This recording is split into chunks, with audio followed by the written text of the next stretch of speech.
Assalamualaikum warahmatullahi wabarakatuh. Waalaikumsalam. Jumpa lagi sama saya Karmanto di podcast Kopi ala Telepon, ngobrol kekariman. Anak merupakan buah hati, anak merupakan dambaan orang tua, dan anak merupakan nikmat sekaligus aman yang harus dijaga. Dan malam hari ini adalah temanya dakwah tentang anak bersama narasumber kita yaitu tokoh muda Bang Ustadz Gunawan. Alhamdulillah dia sudah hadir di tengah-tengah kita, menyempatkan waktunya dalam kesibukannya hadir di video untuk ngobrol-ngobrol masalah perkara iman.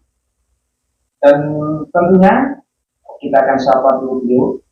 Assalamualaikum Bang Ustadz. Waalaikumsalam warahmatullahi wabarakatuh. Sehat Bang Haji? Alhamdulillah. Terima kasih nih bisa hadir di studio podcast Ngopi Ala Jargon ya. Kami sangat berterima kasih dengan kehadiran Bang Ustadz ini.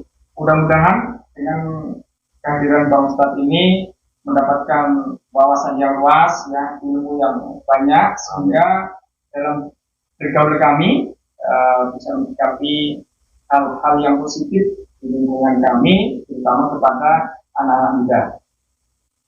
Tentunya ada beberapa kata mengatakan tak kenal maka tak sayang.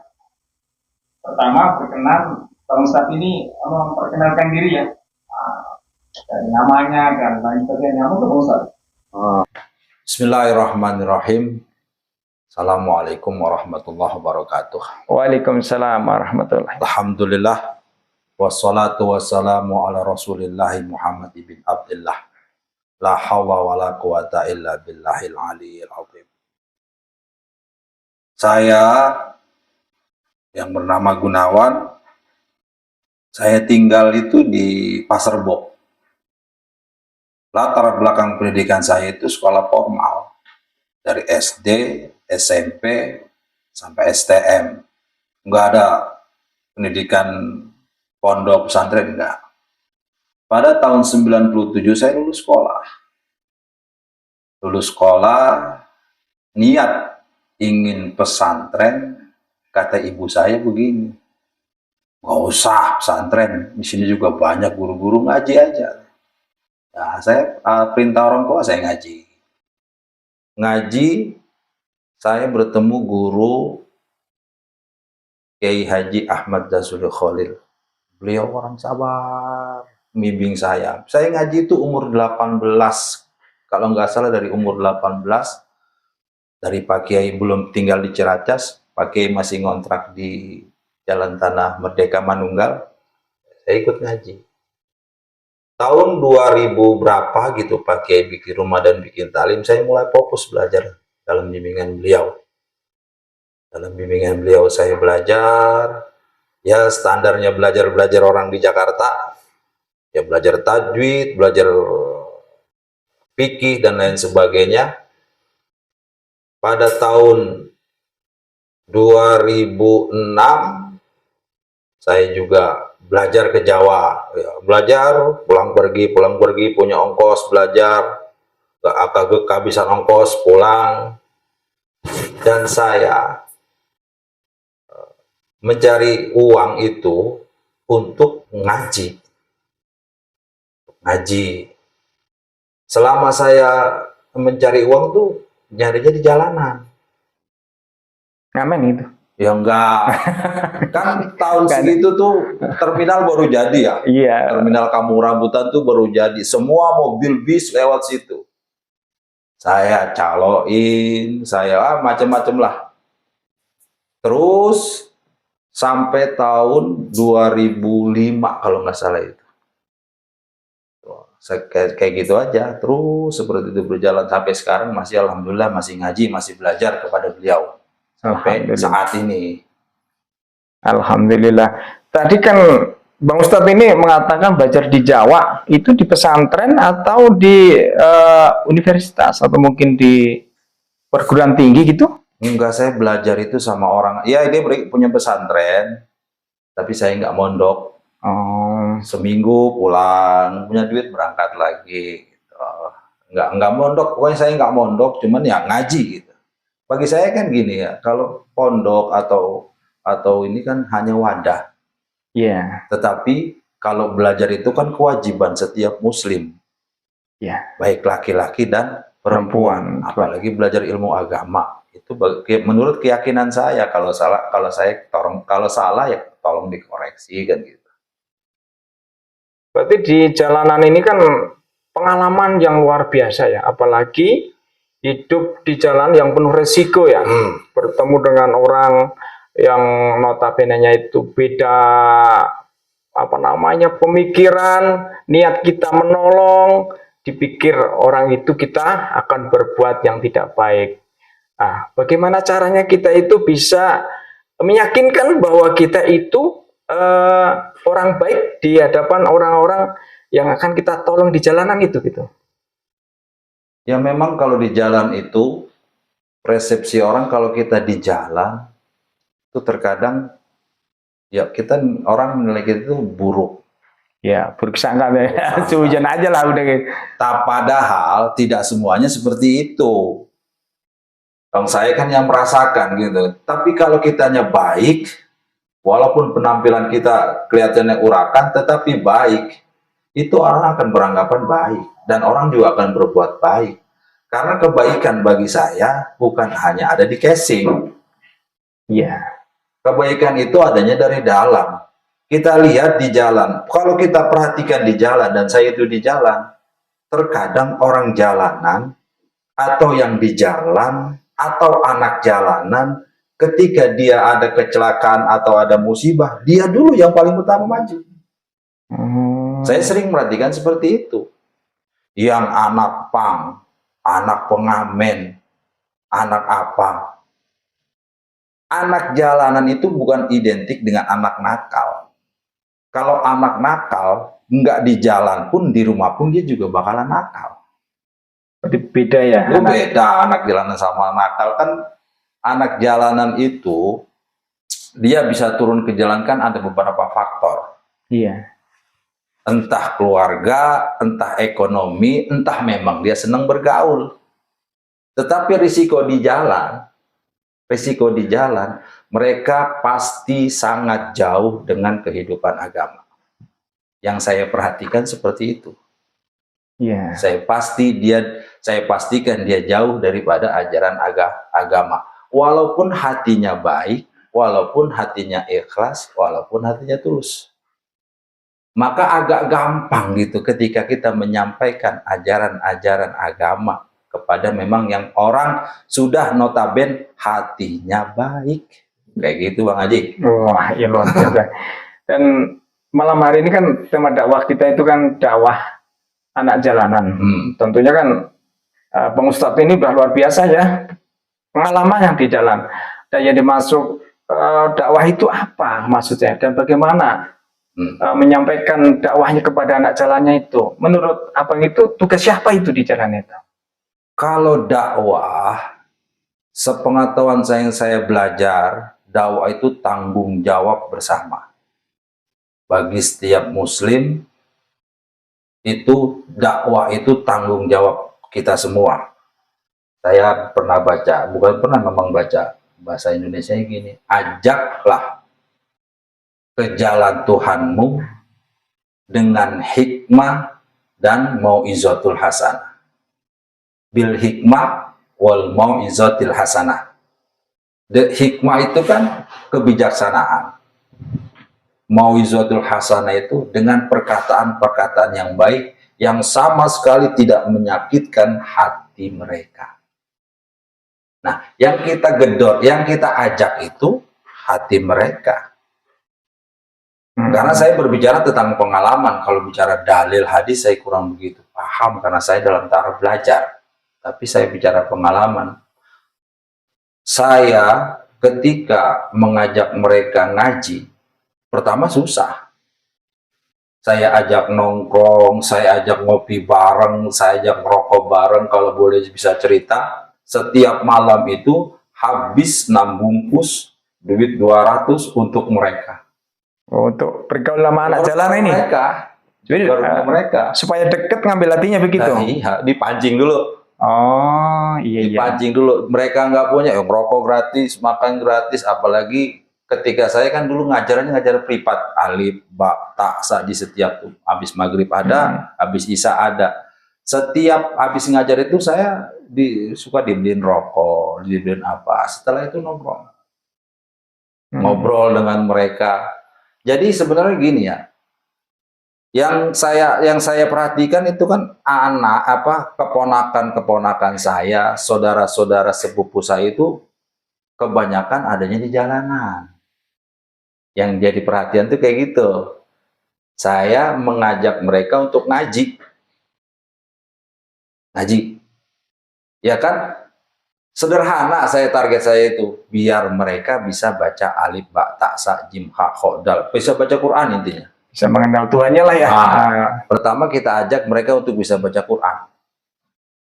Setelah itu kita ajarkan mereka sholat. Kita ajarkan mereka untuk tata krama kepada orang tua. Nah, dari ponakan-ponakan saya, saudara-saudara saya kan mereka punya teman. Ya. Diajak lama-lama rame, satu ya sampai sekarang. Itu aja ceritanya, simpel. Alhamdulillah ya. Belajar dengan anak jalanan tentunya kan resikonya banyak. Dan menanamkan kebaikan di anak jalanan itu tidak semudah yang kita bayangkan. Dengan dakwah bil hikmah mungkinnya di jalanan itu kan perlu dengan adanya pendekatan, ya pendekatan batin, ngasih contoh dulu. Yang tadi bilang Bang Haji, kita harus pancing dulu nih. Jadi mancing itu bukan mancing ikan aja, tapi mancing persahabatan supaya ikut dengan kebaikan yang kita ajarkan begitu. Anak jalanan ini kan notabene kan perbedaannya itu kan banyak, watak karakternya itu kan banyak. Kadang-kadang nggak sejalan dengan kita. Kadang-kadang mungkin cemoohan, ejekan, itu kan ada di jalan. Menurut Bang Haji, sampai saat ini yang Bang Haji, Bang Ustadz rasakan hasil daripada dakwah ini? Kalau awal dulu memang ada masalahnya banyak. Saya pernah buka suatu pengajian di suatu musala di tempat saya. Ketika saya buka, tahu-taunya pengurus musola itu tahu saya lagi nongkrong dengan anak-anak tuh yang lagi pada nongkrong ongko-ongko main gitar gitu di daerah kuburan Cina. Oh iya. Nongkrong itu jam 2 malam sampai dari jam 8 saya nongkrong itu sampai jam setengah 4. Ketika tahrim berbunyi as-sholat, saya masih nongkrong. Di depan saya itu kopi. Terus kopinya itu di gelas mineral tuh kan kelihatannya seperti minuman. Padahal saya ngopi, daripada ngopi. Nah, pengurus musala mungkin ngelihat. Nah, dilaporin kan bahwa yang ngajarin ngaji itu masih subuh-subuh masih pada minum. Gitu. Padahal saya ngopi. Nah, ketika saya mau ngadain pengajiannya nggak boleh ditutup. Nggak boleh.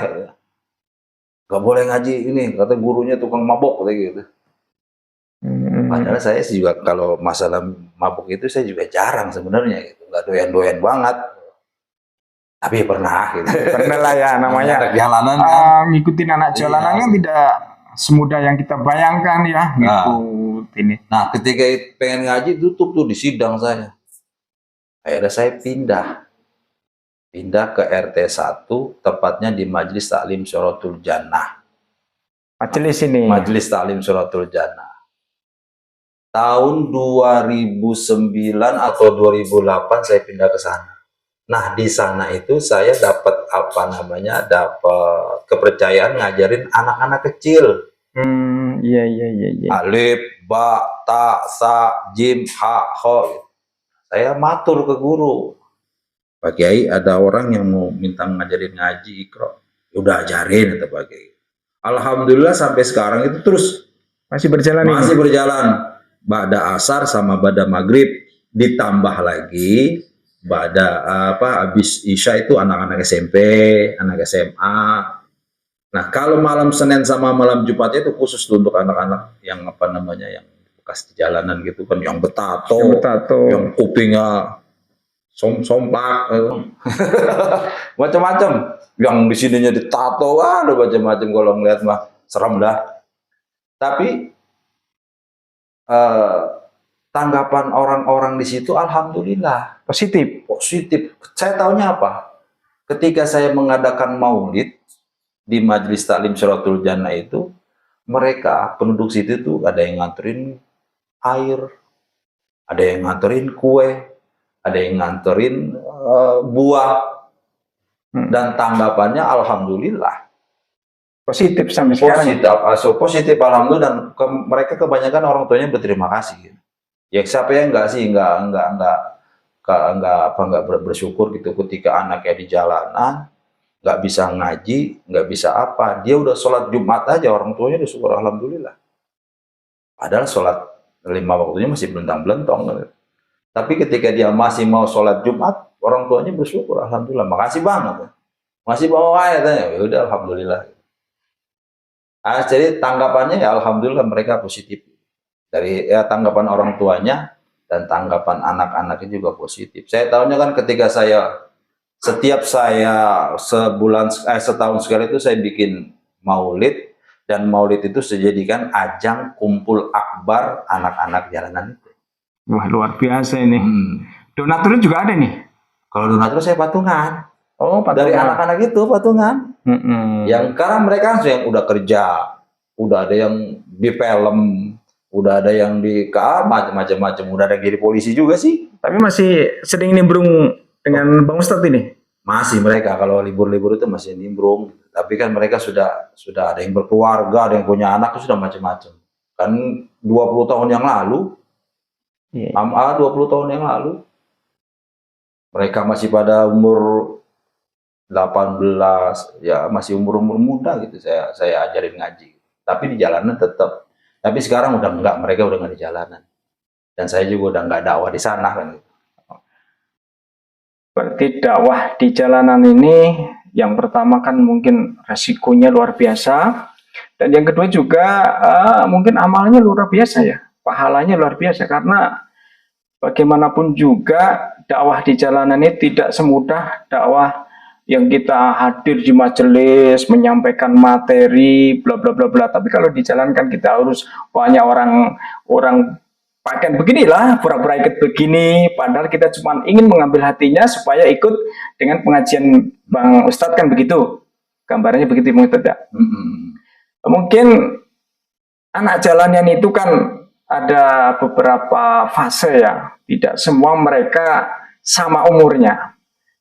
Ada yang mungkin puluhan tahun, belasan tahun. Ini Bang Haji ini untuk mengajak mereka belajar ngaji atau mengenal Allah ini digabung atau dipisah ini? Digabung. Oh, digabung. Enggak dipisah, itu digabung sekali ngaji. Saya kan gini, pertama yang jadi pengalaman gini, angkatan pertama anak jalanan nih, saya anggap angkatan anak pertama. Ketika bulan puasa, mereka sebenarnya pertamanya nggak bisa baca Quran. Bulan puasa kan punya waktunya lenggang. Ba'da tarawih sampai menjelang sahur, saya ajarin Al-Quran. Baca tuh. Ya, alif, ba itu ikro, saya ajarin ikro. 1 bulan, yang jadi ajaibnya, 1 bulan mereka sudah bisa Baca Quran. baca Quran. Alhamdulillah ya. 1 bulan mereka bisa itu bukan berarti lancar ya. Bisa itu dalam tanda kutip ya baru bisa gitu, baru bisa merangkai baca gitu kan. Nah, saya bikin program setiap malam Senin tahsin Quran. Kan tentunya dalam pengajian itu kan nggak mungkin semuanya ada 30 semua datang, enggak. Ada yang sebulan sekali, ada yang seminggu 2 kali, ada yang sebulan sekali. Pokoknya mereka sewaktunya mereka mau aja. Kita nggak paksakan. Setelah mereka sudah bisa, kita bikin wadah itu di Majelis Syaratul Jannah. Iya. Yang tadinya mereka nggak bisa sholat, nggak mengerti apa, kita ajarin. Tapi dengan apa? Dengan kasih sayang. Kalau kita ajarkan dengan otoriter, tidak boleh begini, tidak boleh begitu, yang nama naik jalanan, Berontak mungkin ya. mungkin bisa kita. Kita bisa di ini. Nah, dia kan orangnya polos semua. A mereka bilang A, merah mereka bilang merah. Enggak dilihat merah dibilang hijau, enggak begitu. Apa yang dilihat itu yang dikata sama mereka. Mereka jujur semua sebenarnya. Latar belakang anak jalanan ini mungkin bisa diceritakan kepada kami, Bang Ustadz. Ya, latar belakang mereka itu kan tidak semuanya mereka putus sekolah dan juga tidak semuanya mereka itu dari kalangan ekonomi ke bawah. Ada yang kuliah, ada yang memang ekonominya menengah ke bawah. Pokoknya latar belakang mereka itu macam-macam. Kalau dibilang latar belakang mereka, jadi mereka itu enggak mutlak penuh mereka anak jalanan. Karena kita kalau mereka memang benar-benar anak jalanan yang lepas kontrol, itu kita juga nggak mampu. Kalau kita terus ngikutin mereka, kita yang sesat, kita yang susah. Kalau yang saya gini, kalau yang tidak bisa untuk dibenahi, ya saya lepas. Bagi yang bisa dibenahi, bagi yang mau dibenahi, ayo bareng-bareng. Tapi yang enggak juga banyak di jalanan itu. Mungkin tidak sama saya, mungkin sama orang-orang yang memang Masya Allah dia punya hati, dia punya ketakwaan. Kalau saya kan berprinsipnya, ajak siapa yang mau. Kalau yang nggak mau, ya sudah. Tinggalkan aja. Lakum dinukum. Jadi gini Bang Haji, Bang Ustadz.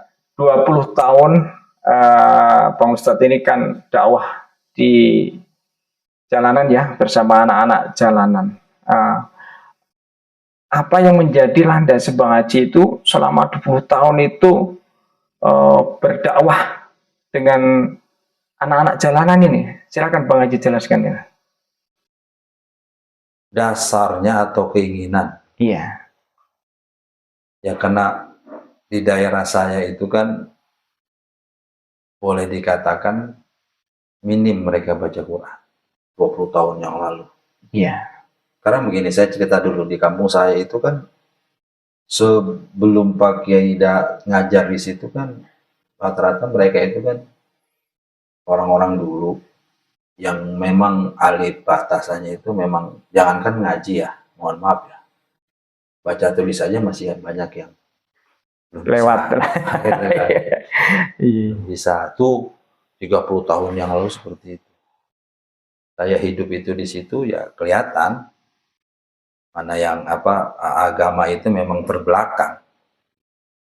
Nah, beranjak saya besar, udah mulai ada pengajian Pak Kiai itu yang yang ngajarin dengan sabaran Pak Kiai. Nah, anak-anaknya ini orang-orang tuanya ini belum sadar bahwa pentingnya ngaji. Pentingnya bisa baca Al-Quran dan fadilahnya besar itu baca Al-Quran, mereka belum paham. Ya saya maklum lah, daerah Jawara, daerah Jago, kampung saya itu daerah Jawara, daerah Jago. Nah, saya ingin minimal jangka pendeknya mereka itu bisa baca Quran. Caranya seperti apa? Ketika sudah bisa, saya gembleng. Ketika sudah bisa, kalau ada yang meninggal di sana tradisinya ya baca Quran tuh. Oh, mereka yang baca tuh. Mereka yang baca tuh, ada yang sejus berdua, yang sejus sendiri dah. Yang penting mereka kumpul baca Al-Quran seperti itu. Itu metodenya sederhana banget. Pendekatannya seperti itu. Ya, kadang tuan rumahnya juga suka ngasih rokok, ngasih apa, bareng-bareng aja, yang penting rame dan diisi dengan bacaan-bacaan Quran. Nah, itu metodenya sederhana kayak gitu. Ketika mereka sudah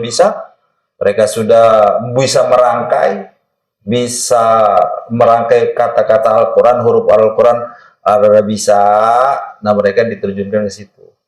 Kan bahasanya gini ya, saya pernah ngaji gini, kalau orang yang baru belajar baca Quran salah itu dapat 2. Kalau nggak salah itu kan. Tapi kalau orang yang sudah ini apa namanya sudah bisa tapi dia salah kan dapat dosa. Nah niatnya belajar. Belajar mau dapat pahala terus. Kalau nggak salah tanya pakai adik kalau nggak salah. Itu kalau dia belajar tapi masih belajar gitu salah dalam membaca Al-Quran katanya dapat 2. Baik Pak Ustadz, sebelum kita lanjutkan obrolan kita, tentunya kita akan lihat pesan-pesan berikut ini.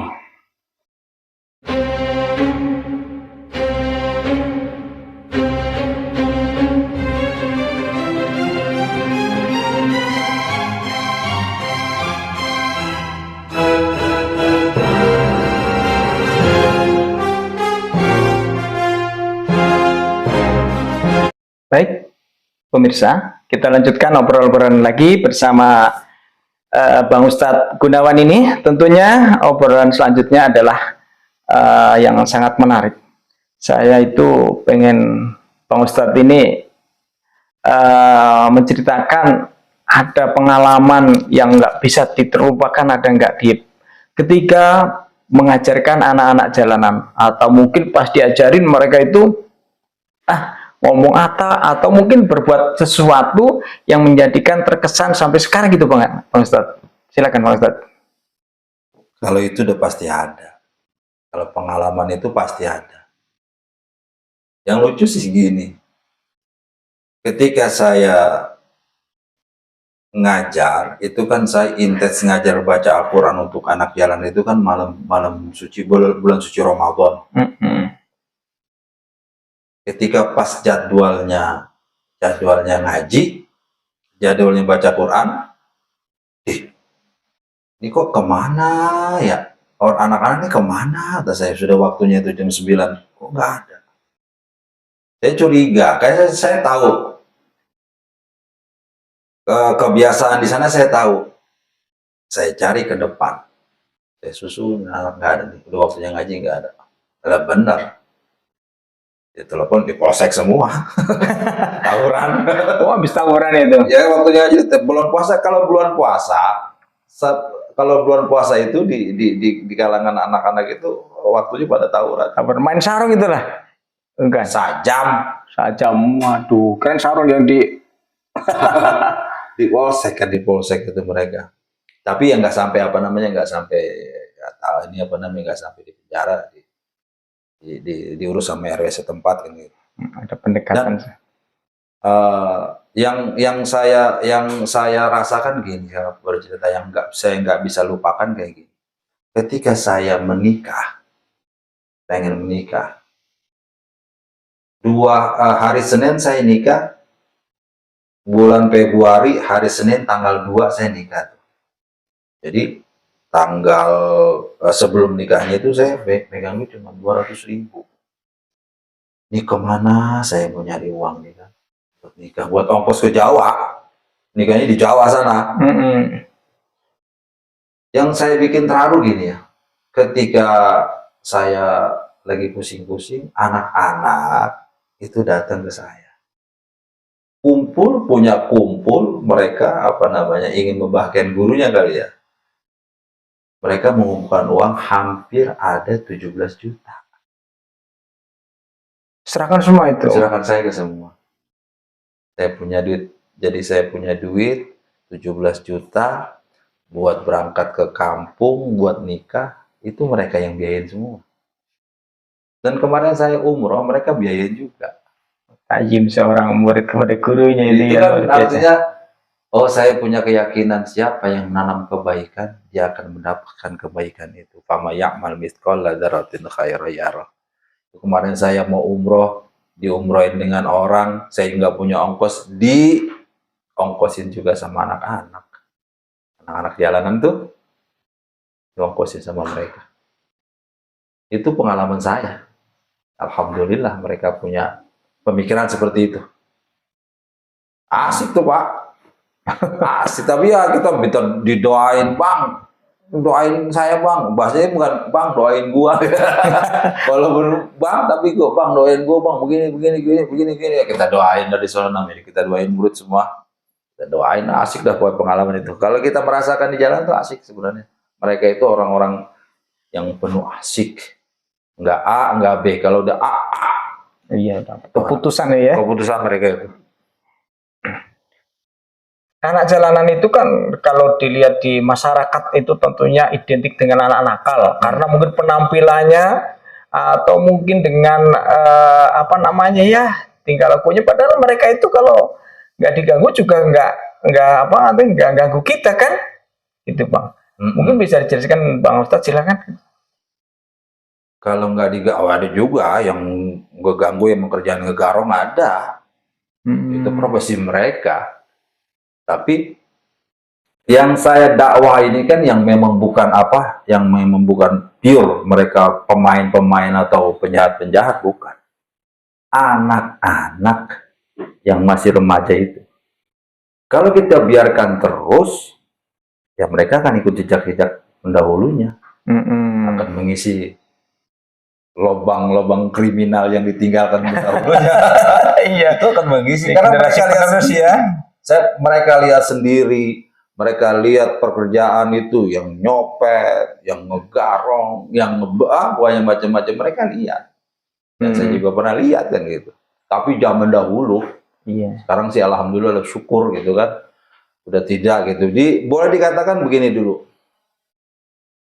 Jangankan apa namanya benda berharga, sepatu di depan rumah itu nggak bagus-bagus banget, hilang. Oh, dia memang suka itu. Ya mungkin karena ya emang dasarnya begitu. Iya. Nah, mereka itu seperti itu, nggak apa namanya, nggak bisa kita bilang mereka nakal semua, baik semua, nggak bisa gitu, tergantung bawaan mereka. Tuh. Jadi anak jalanan itu kan untuk mendidik anak jalanan atau mengarahkan anak jalanan itu kan ada beberapa fase mungkin ya. Dari umur 0 sampai sekian tahun atau mungkin dari 7 tahun sampai 12 tahun. Anak-anak umur segitu setingkat SMP ini kan mereka itu jati dirinya itu masih, kata teman saya nggak apa-apa, kata teman saya nggak apa-apa. Berarti pergaulan anak-anak ini kan harus diarahkan, harus bergaul dengan orang yang tepat kan begitu. Atau menurut Bang Ustadz mungkin ada penjelasan lain, silakan. Saya kalau yang masih sekolah saya nggak punya pengalaman ya, karena yang masih sekolah itu bukan anak jalanan yang belajar ke saya. Rata-rata yang belajar ke saya itu yang memang nggak sekolah dan memang di jalanan. Di jalanan ya. Iya, kalau yang masih sekolah masih apa, saya nggak punya pengalaman karena mereka anak emak semua, dititipin namanya, disuruh belajar ngaji gitu. Tapi kalau yang saya arahkan itu yang memang nggak sekolah dan memang yang di jalanan. Saya nggak punya pengalaman kalau gitu. Kalau di anak jalanan itu mungkin beraneka ragam ya. Mungkin ada anak jalanan perempuan, ada anak yang laki-laki, ada juga itu perempuan juga yang ikutan jadi anak jalanan itu. Kalau yang perempuan saya nggak. Saya menjaga apa namanya. Nggak berani saya kalau yang perempuan itu. Ya kan resikonya luar biasa. Resikonya luar biasa, sangat luar biasa. Dan saya tidak punya kemampuan kalau yang perempuan itu. Lebih baik saya tidak gitu, yang perempuan, yang laki-laki aja gitu. Kalau yang perempuan kan mungkin ada orang-orang yang perempuan dengan yang perempuan gitu. Saya bukannya ini, kalau perempuan itu saya menjaga. Kayak gitu aja. Terus itu anak jalanan ketika diajari ngaji, ketika diajak ke taklim, itu mereka ikut Bang Ustadz itu, mungkin Bang Ustadz punya amalan sendiri atau doa sendiri sehingga anak-anak jalanan itu bisa ikut Bang Ustadz itu. Silakan Bang Ustadz. Iya punya, saya dikasih sama saya punya guru itu kan, doa hidayah namanya. Doa hidayah. Allahumma, doa hidayahnya seperti ini kata guru saya. Guru saya di Cirebon, di Brebes itu ngomongnya gini. Didoain dengan doa hidayah, ya Allah berilah hidayah dan kehidupan yang islami kepada mereka dan kepada saya. Dengan kalimat la ilaha illallah Muhammadur Rasulullah, makanya doa kalimat thayyibah. Kalau kata guru saya mah santet ala Sunan Kalijaga. Santet ala Sunan Kalijaga kata saya punya guru misalnya gitu. Begitu. Oh, jadi Tidak semata-mata gitu, cuman badan kosong aja, cuman ayo ngaji, nggak begitu. Tapi dengan ada amalan tersendiri, ada niat ketulusan, dan ada mungkin dengan doa-doa yang tadi Bang Iya, Ustadz ada sampaikan itu. pengorbanan, ada waktu kita korbankan, harta, uang, walaupun nggak banyak kita korbankan, kita doakan juga malam-malam, dan kadang kita puasai juga, karena ada segala sesuatu itu pasti ada apa namanya, ada resepnya, nggak mungkin kosong. Dengan mengurusi anak jalanan ini Bang Haji nih, Bang Ustadz, apakah tidak menjadi problem dengan pasangan Bang Ustadz ini?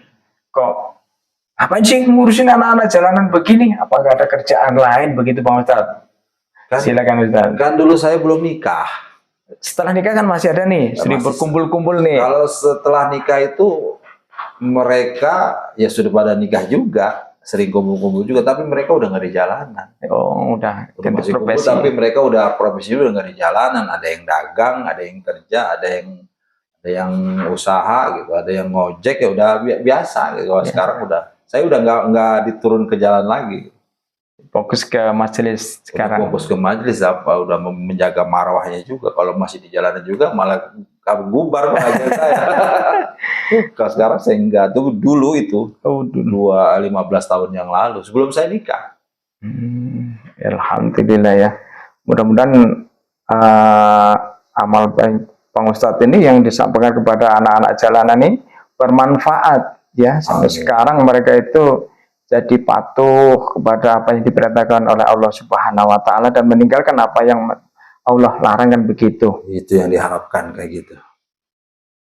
Dan di anak jalanan ini juga yang menjadi faktor utama atau penyebab mereka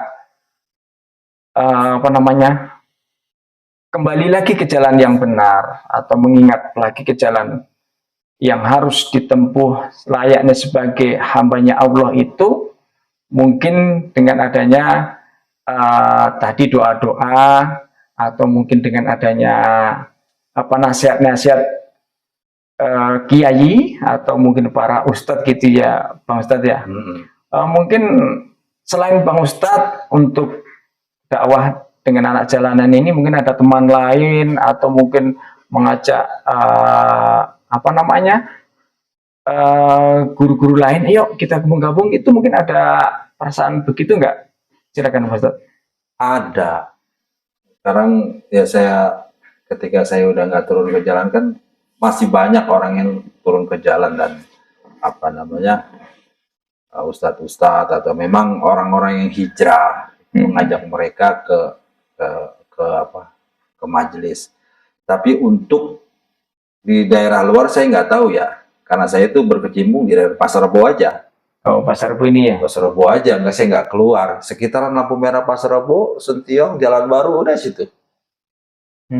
Saya nggak keluar, nggak ke selatan, nggak ke Cililitan, nggak. Saya hanya paling jauh Pasar Induk, Kampung Tengah situ. Nggak jauh-jauh, karena nggak punya kapasitas juga saya untuk jauh-jauh ke sana, gitu kan. Nggak punya kapasitas dan nggak punya modal juga. Kalau punya modal mah enak, kemana juga kita dakwah gitu. Tapi untuk sekitaran kampung saya aja gitu. Dengan tadi tujuannya memberantas buta huruf daripada Al-Quran.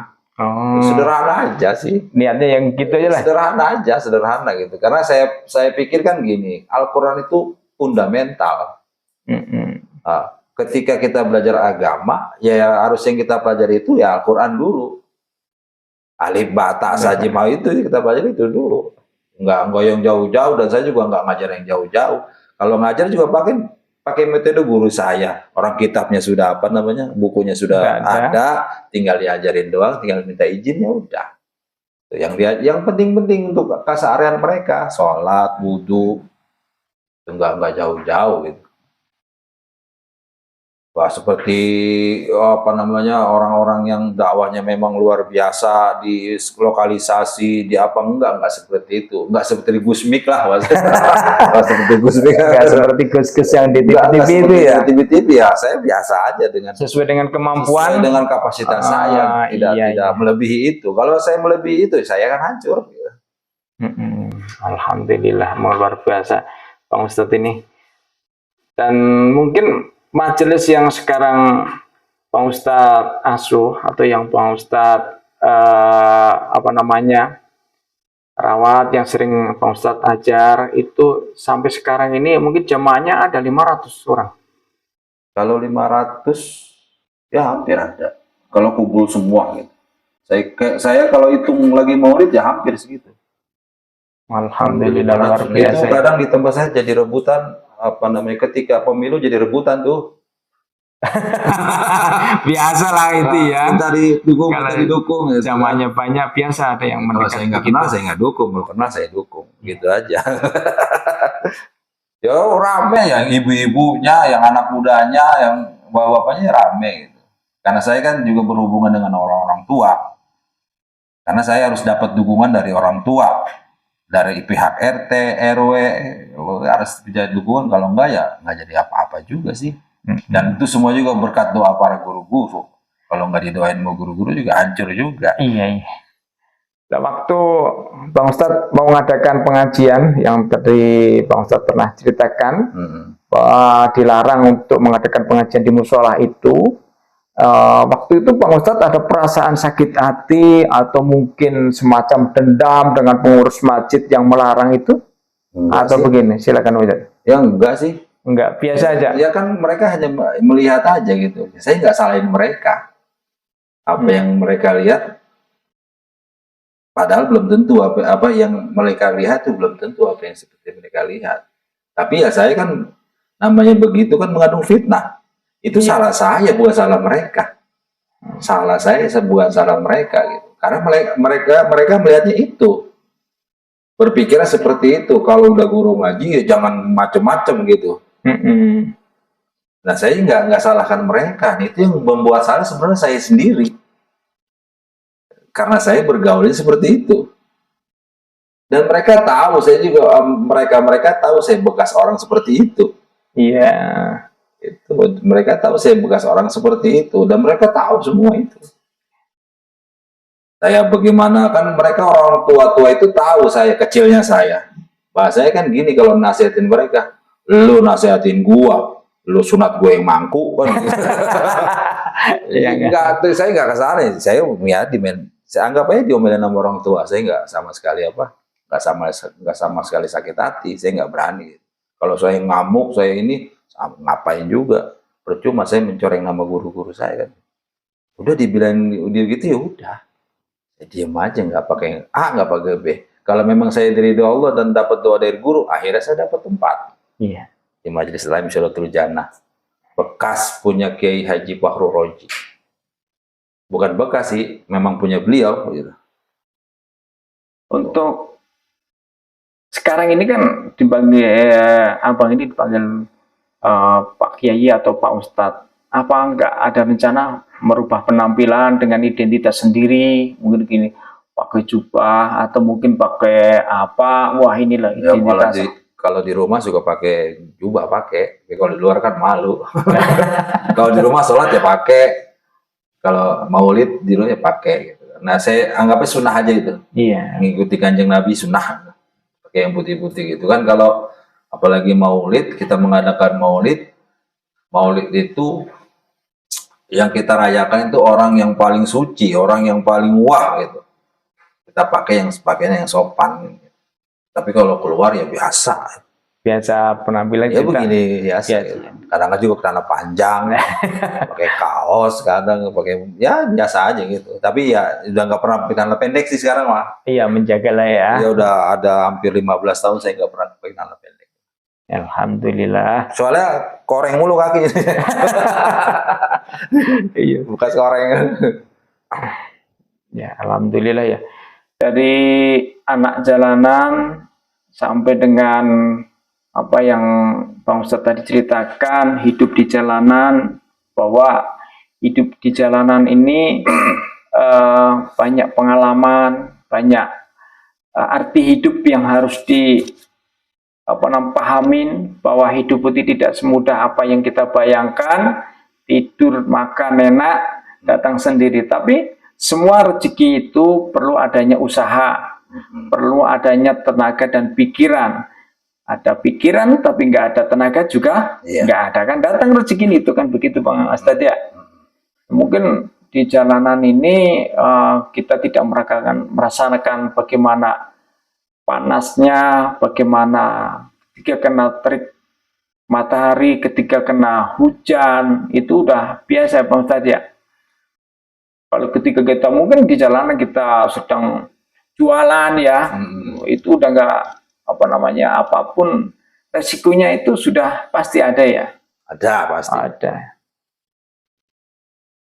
Tentunya dari obrolan kita dari awal hingga saat ini mungkin bisa Bang Ustadz simpulkan di balik daripada kehidupan anak jalanan ini, sehingga nanti ada manfaatnya menjadi motivator atau inspirasi daripada rekan-rekan kita yang ada di luar. Silakan Bang Ustadz. Yang pertama saya harapkan tuh bagi orang-orang yang paham dengan agama, toh ya berdakwahnya aja jangan lingkungan itu aja, gitu, ada penerus.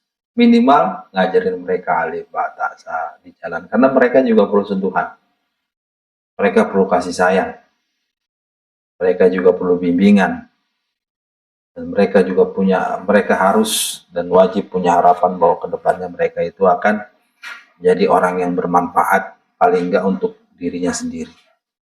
Dan harapan saya bagi anak-anak yang masih di jalanan, kembali pertama kepada orang tua, penting itu, penting orang tua.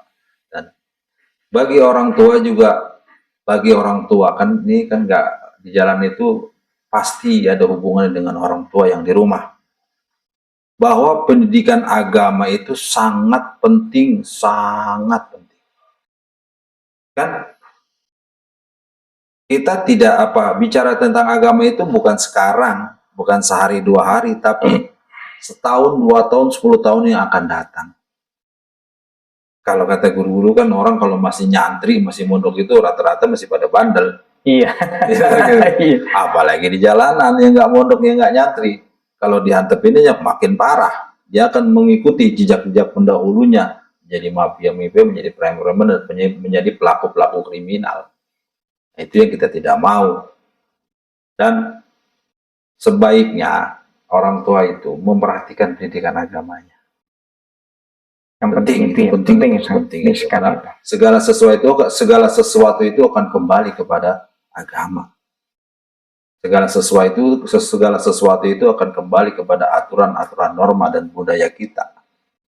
Nah, di jalan itu mereka nggak dapat. Tapi yang jelas di jalan itu mereka mendapat pergaulan yang menurut mereka benar. Tapi pada dasarnya mereka nggak punya harapan dan masa depan. Tuh, alhamdulillah. Dan saya harapkan juga semua pihak yang terkait itu memperhatikan itu. Dan saya harapkan jangan memandang jelek orang yang di jalanan itu. Karena mereka juga di jalan itu juga ada yang terpaksa menyambung hidup untuk keberlangsungan hidup. Bahkan ada yang sampai tua itu di jalanan. Saking inginnya hidup, pengen mempertahankan hidup untuk sekedar hidup, makan, itu ada yang di jalanan. Nah, sampai sekarang masih ada yang di jalanan. Senior saya itu masih ada yang di jalanan. Senior saya masih ada yang hidup di jalanan buat makan doang, buat nyari makan doang. Nah, itu fakta dan realita yang saya hadapi. Tapi sekarang mah udah dibungkus dengan bagus jalanan itu. Aku dibungkus dengan apaan? Ya, terima kasih Bang Ustadz atas motivasi apa yang disampaikan Bang Ustadz tadi. Mudah-mudahan sangat bermanfaat bagi kita semua. dan khususnya bagi anak-anak remaja yang masih di jalanan, mudah-mudahan kembali ke pangkuan orang tua, kembali ke lingkungan untuk belajar mengaji, mengingat Allah yang telah menciptakan, yang telah memberi kenikmatan, bahwa pada dasarnya hidup kita di dunia ini tidak lama, dan dunia ini adalah mimpi. Maka untuk itu marilah bersama-sama kita selalu mengingat Allah, agar hidup ini selalu mendapatkan lindungan dan mendapatkan keberkahan dari Allah Subhanahu wa Ta'ala. Dan kami dari tim podcast Ngopi ala Chatcon, Ngobrol Pekerjaan Iman, yang pertama mengucapkan terima kasih beserta rekan-rekan. Dan jangan lupa subscribe, like, dan komen untuk podcast Ngopi ala Chatcon. Terima kasih untuk semuanya, dan saya wassalamualaikum warahmatullahi wabarakatuh. Waalaikumsalam.